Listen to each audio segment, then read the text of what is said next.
देश विदेशमा बसेका Nepali this is what we stand for, this is what we are Nepali भन्नासाथ तिमीले यो कुरा बुझ्छौ भनेर संसारलाई बनाउने कुराहरू चाहिँ बनाउनुपर्छ। वास्तवमा त्यो न्यारेटिभ बनेको छैन, बने पनि झन् त छ हामीसित भएको धेरै चिज छ, तर त्यसलाई त्यति धेरै राम्रो आर्टिकुलेट गरेर त्यसलाई चाहिँ एउटा मेसेजिङको रूपमा हामीले इन्टरनेसनली जान सकेका छैनौँ। त्यो चाहिँ सही कुरा हो, तपाईँले भनेको ठिक। र अहिले चाहिँ नै यो रिसेन्ट इयर्समा हाम्रो डिप्लोमेटिक पोलिसी र त्यसको इम्प्याक्टको इभल्भ कतिको भयो जस्तो लाग्छ हजुरलाई? हामीले are we running with the pace, are we struggling to catch the pace? जसरी यो इन्टायर ग्लोबल पावर यो कम्बिनेसन नै इभल्भ भइरहेछ नि, यसमा हामीले त्यो पछाइरहेछौँ रिसेन्ट डेजमा? अब यस्तो चाहिँ यो अब फरेन पोलिसी डिप्लोमेसी निरपेक्ष रूपमा आफूले मात्रै सञ्चालन गरेर हुँदैन होइन। अब विश्वमा आएको परिस्थिति, भू राजनीति, छिमेकमा आएको परिस्थिति, हाम्रै नेपालको आन्तरिक डोमेस्टिक एस्पिरेसन होइन, भर्खर यत्रो ठुल्ठुलो ट्रान्सफर्मेसनहरू भयो।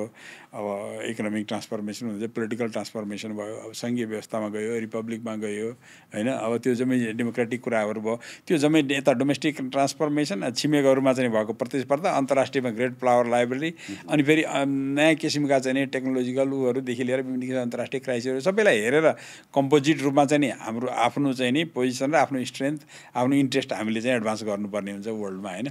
त्यो दृष्टिकोणले अब हामी जस्तै अघि मैले भने हामी जस्तै साइज, हामी जस्तै कम्पेरेबल साइज स्ट्रेन्थ भएको अर्को कन्ट्रीमा हाम्रो स्ट्यान्डिङ नराम्रो छैन। तर चाहिँ नि के हुन्छ नि, कुनै कुरा चाहिँ नि we are not punching the weight भन्छ नि। जति तपाईँले हुन्छ नि, तपाईँ हेभी वेट छ भने हेभी वेटलाई नै ढाल्छ होइन। Middle weight, feather weight, welter weight भन्नेसम्म हुन्छ नि। तल्लो वेटकोले तल्लो वेटकोलाई चाहिँ नि खेल्छ नि। त्यो बक्सिङ अथवा जति पनि मार्सल आर्टको गेम्सहरूमा के हुन्छ तपाईँको त्यो अनुसारको चाहिँ commensurate to your strength and weight, त्यहाँ चाहिँ हामी चाहिँ कता त्यसमा चाहिँ अलिकति हामी पुगेका छैन जस्तो लाग्छ।